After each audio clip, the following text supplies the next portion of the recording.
Hi guys, நீங்கள் chicken gravy கேட்டிருந்தீங்க. உங்களுக்காண்டி சிக்கன் கிரேவி எப்படி பண்ணுறதுன்னு பார்க்கலாமா? அதுக்கு தேவையான பொருள்: சின்ன வெங்காயம், தக்காளி, பச்சை மிளகா, கொத்தமல்லி. சிக்கன் மிக்ஸி ஜாரில் சின்ன வெங்காயம் போட்டு இன்னும் 2 சுற்றிக்கணும். மண் சட்டி வச்சு எண்ணெய் ஊற்றி வெங்காயம் நல்லா வதக்கிக்குங்க. வதக்கிட்டு தக்காளி பழமும் அறுத்து போட்டு வதக்குங்க. வதக்கிட்டு பச்சை மிளகா 2, கொத்தமல்லி தழை போட்டு நல்லா வதக்கி விட்டுருங்க.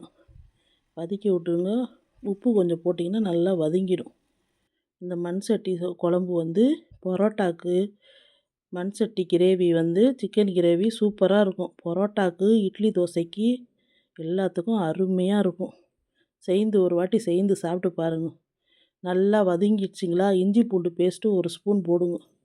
போட்டு நல்லா வதக்கி விட்டுட்டு கரம் மசாலா கொஞ்சம் போடுங்க.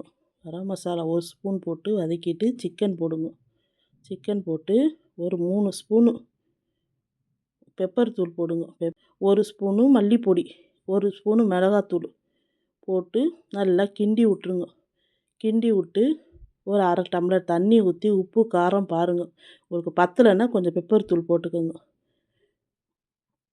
போட்டு நல்லா சிம்மில் வச்சுருங்க.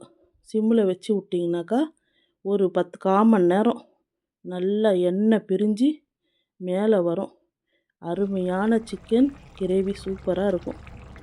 நீங்கள் ஒரு வாட்டி செய்து பாருங்கள். அருமையான சிக்கன் கிரேவி ரெடி.